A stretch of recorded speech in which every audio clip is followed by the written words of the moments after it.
As pessoas na imprensa, no debate, estão fazendo muita comparação entre a crise de 2008, que foi uma crise fundamentalmente bancária, financeira, gravíssima, que gerou recessão na economia, com a crise agora, neste momento, do coronavírus. Esta crise do coronavírus é muito mais grave, porque ela não é apenas, como disse, uma crise do sistema financeiro bancário, é uma crise da total economia, de paralisação da economia.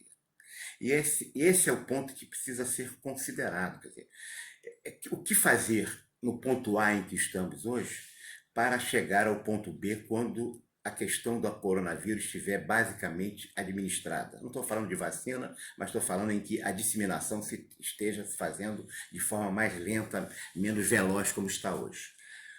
A economia precisa preparar a travessia, essa ponte. Não só a economia, você, dirigente, administrador da organização, supervisor, precisa preparar hoje, ponto A em que nós estamos, para chegar ao ponto B, porque senão nós vamos estar no fundo do poço.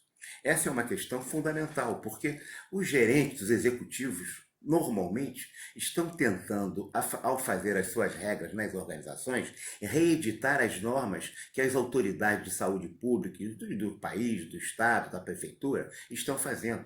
O papel do dirigente não é fazer exatamente aquilo que o governo está mandando, porque o governo está mandando deve ser feito. Quer dizer, esse é o ponto A da questão da prevenção da saúde. Se o governo diz fecha isso, fecha aquilo, não pode fazer isso, não pode fazer aquilo, a empresa tem que constituir ações nesse sentido, mas ela precisa fazer o que é prioritário, porque senão ela desvia o foco. Ela passa a ser mais um secretário municipal de saúde, um chefe de departamento estadual de saúde, do que um gestor de organização. O que fazer para minimizar as questões da receita, do processo econômico, não só do país, como também em relação à empresa. Porque senão, quando chegar no ponto B em que voltarmos às atividades basicamente normais, mesmo que ainda não haja a vacina e que a doença não esteja efetivamente contida, nós vamos estar no fundo do poço. A questão é que o gestor, os administradores estão focando isto errado. Eles estão dando muita ênfase na prevenção quando deve ser cumprida simplesmente as ordens do governo e focar o que faço agora, o que fazer para que se minimize esses custos. Porque senão a gente preocupa muito com a saúde, e é verdade, mas isso é o governo que está nos dando as ordens, quando nós deveríamos estar preocupados com a saúde da organização. O que fazer, o que priorizar para minimizar esses custos. Então está absolutamente certo o governo como agora toma as medidas, e precisam de muitas outras, no sentido de proteger esse que está destituído, despossuído de todas as condições de sobrevivência. Tinha feito apenas um aumento na Bolsa Família, tem que aumentar mais. Acho que R$ 200 ainda é pouco, vai ter que dar mais, R$ 200 é uma remuneração que pode pesar para o governo, mas a gente tem um lastro grande, inclusive com as reservas, que devem ser acionadas. O orçamento não está mais limitando coisa alguma, e nesse momento é preciso dar condições para que essas pessoas saiam do ponto A, em que estão numa crise enorme, para o ponto B. Por outro lado, é preciso que não deixe as empresas quebrarem, principalmente as micro e pequenas empresas, porque se você não der assistência a essas micro e pequenas empresas, elas vão desempregar, e depois que há o desemprego, a volta para o emprego é muito mais difícil. Até a economia retomar, quando se retomar a sua atividade, quando acabar esses impedimentos da crise do coronavírus, voltar a esse emprego levará anos. Portanto, é preciso que o governo haja e haja rápido, porque ele está lento, ele está atrasado. O principal erro, vamos dizer assim, na gestão do combate ao coronavírus, primeiro foi a lentidão com que o governo brasileiro encarou de frente essa situação.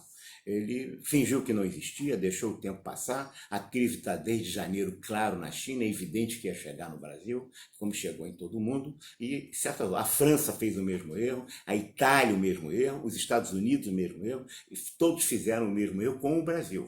Esse foi o principal erro da questão do tratamento, que só deu quando o problema explodiu no nosso país.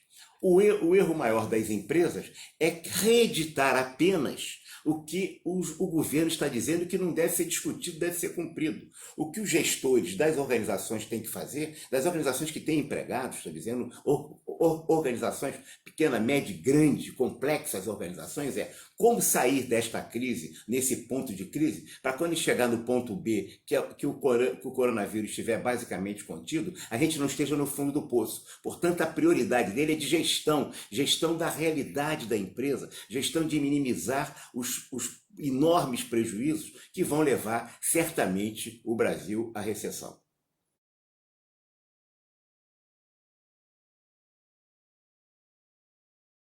Tem se falado muito na experiência de Singapura, Taiwan e, e Hong Kong, mas se esquece que as duas grandes experiências que devem servir de exemplo para nós brasileiros é a experiência do Japão e da Coreia do Sul. O que eles fizeram? A Coreia do Sul nem interditou atividades. Eles simplesmente, em massa, eles estão fazendo os testes. Tem febre, separa. E vendo, testando todas as febres das pessoas, o que é muito simples. Não é fazendo o teste. Tem febre, vai fazer o teste. Todos. E com isso, o Japão deu um show de bola e também a Coreia do Sul. Muito melhor do que a China, que está sendo elogiado, porque a crise no Japão e na Coreia do Sul passou longe. Por quê? Porque eles fizeram desde o início, desde janeiro, tratamento de choque de massa, fazendo os testes naqueles que estão com febre. Veja o que aconteceu. A Coreia do Sul está fazendo exames e testes em cerca de 15 mil por dia. Os Estados Unidos, poderoso Estados Unidos, está começando agora a fazer o Estado nas suas estradas, nos seus shopping centers, principalmente supermercados, grandes lojas de departamento, fazendo os testes de drive-thru. Em verdade, eles vão chegar a 5 mil por dia. Vejam, essa é a questão. Infelizmente, o ministro Mandetta, que vem saindo muito bem no seu desempenho, cometeu uma gafe séria. Ele disse que fazer teste de massa é desperdício. Ora, essa é uma recomendação explícita da Organização Mundial de Saúde, que diz o seguinte: o dirigente maior da Organização Mundial de Saúde, pegando o exemplo do Japão e da Coreia do Sul, ele disse: combater o coronavírus é teste, depois mais teste e depois mais teste. Portanto, ministro Mandetta, tem que rever isso. Se o Brasil não tem condições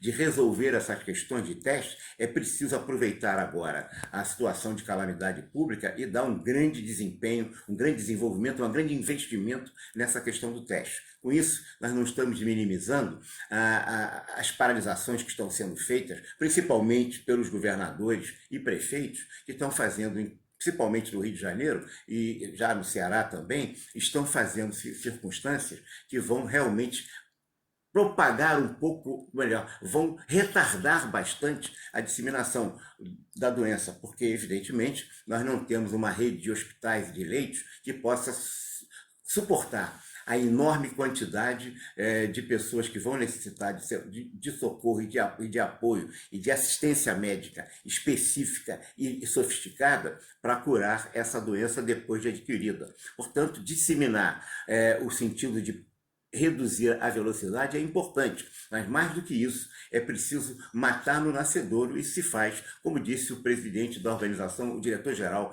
da Organização Mundial de Saúde: o combate ao coronavírus se faz por teste, mais teste e mais teste.